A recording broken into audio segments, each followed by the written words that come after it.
Substitution method. एक मुतगय्यर की कीमत दूसरे मुतगय्यर की सूरत में रखकर मुतगय्यर का अखराज करना या मुतबादिल के जरिए अखराज का तरीका।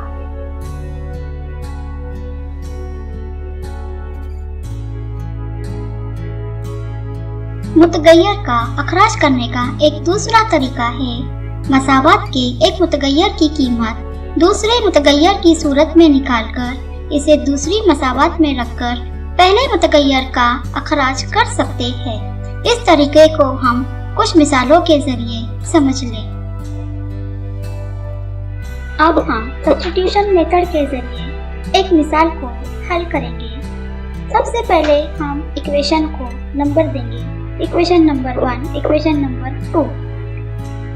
इक्वेशन नंबर 1 में x इस मुतगय्यर की कीमत y की सूरत में लिखेंगे। x plus y equal to 4। मुतगय्यर y को इक्वल के उधर शिफ्ट करके हमें x की कीमत हासिल होगी x equal to 4 minus y।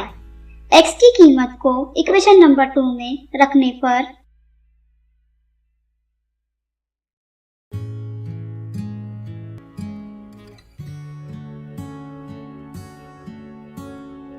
Equation तैयार होगा 8 minus 2y minus 5y equal to 1। 8 equal के उधर जाकर माइनस में तब्दील होगा minus 2y minus 5y equal to minus 7y।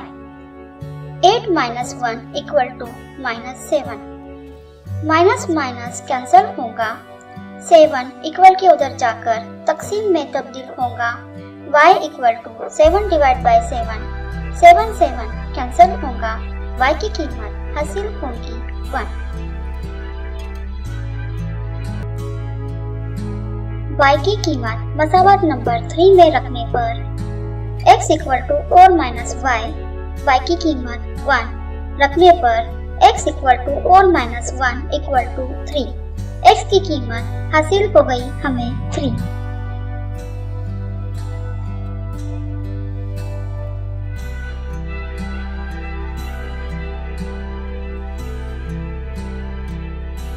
दो मुतगय्यरी खती मसावातों की आम सूरत ax plus by plus c equal to 0। a, b और c ये हकीकी आदात है, a और b ये गैर सिफर है।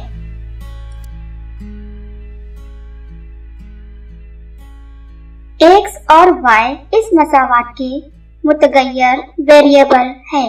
इस मसावात में दोनों मुतगय्यरों की कुव्वत 1 है।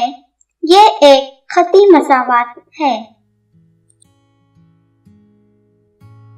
पिछले वीडियोस में आपने एलिमिनेशन मेथड के बारे में जाना और इस वीडियोस में आपने सब्स्टिट्यूशन मेथड के जरिए मुतगय्यर की कीमत किस तरह निकाली जाती है आप समझ गए होंगे।